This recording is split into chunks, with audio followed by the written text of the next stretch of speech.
You don't need to record me. I'll just. It's for me. Go ahead. Okay. So what do we need to talk about? I want to know why the suspension needs, or the lift needs to be worked on. All right, I'll show you. Oh, if you look here, that's a nice brake line right there. Yeah, you like that, huh? So you see the lift on top up there, and you see the plate that's up there? Right here? This right here. Yeah. Okay.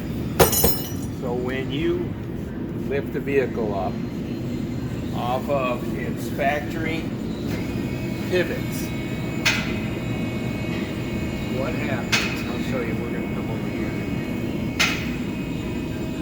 So it pushes the body up, and once this, the points are from here to here. This is on the body, and this is unsprung weight or sprung weight. What happens is it actually lengthens it.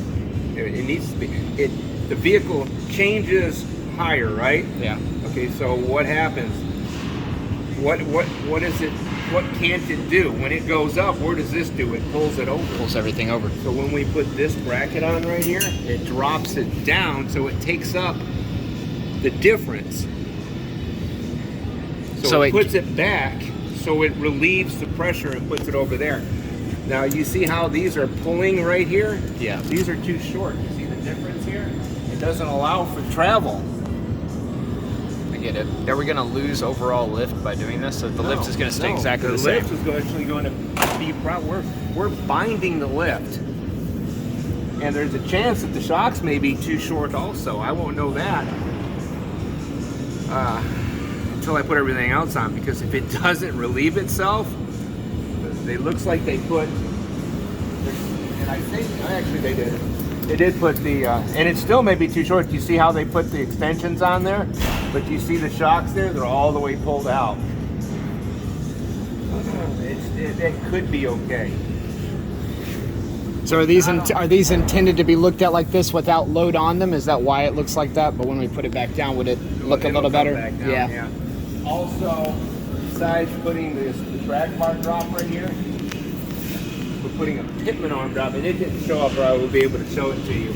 So it's taken the steering geometry with the vehicle going up higher.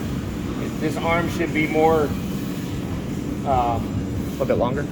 level. Okay. Because it's bringing itself up, and it's changing the amount of steering side to side. So everything's being put in a bind. So is that why we got the steer assist? So what we're doing is we're going to drop it down here. We're going to raise it here. This is the sway bar. Yeah. So it's being put in a bind. When you lift everything up, everything needs to be relative. You put 3 inches up there and you change nothing. All you did was put everything in a bind. Sure, it's higher, but it has no other choice, because in essence, it shortened everything up on the steering side, so it pulled it all the way over. So we're going to relieve everything. Do you see how much bigger this bracket is here? You see the difference? Yeah. This whole assembly here. Look, you see how much lower that track bar is going to be with that up there? Yeah. A tremendous amount.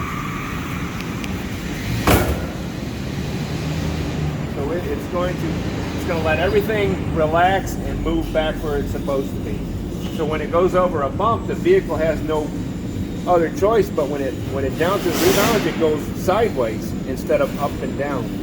Makes sense, because it's already leaning that direction anyways before you even hit the bump. And then we're going to, because he's got such big wheels and tires on there, we went ahead and got a dual steering stabilizer for him, and it's actually going to be on the differential, and that's going to go on here. If it hits a bump, these vehicles have a tendency to shake the front end, and what these do is it dampens that. Okay. Picture's worth 1,000 words. Once everything's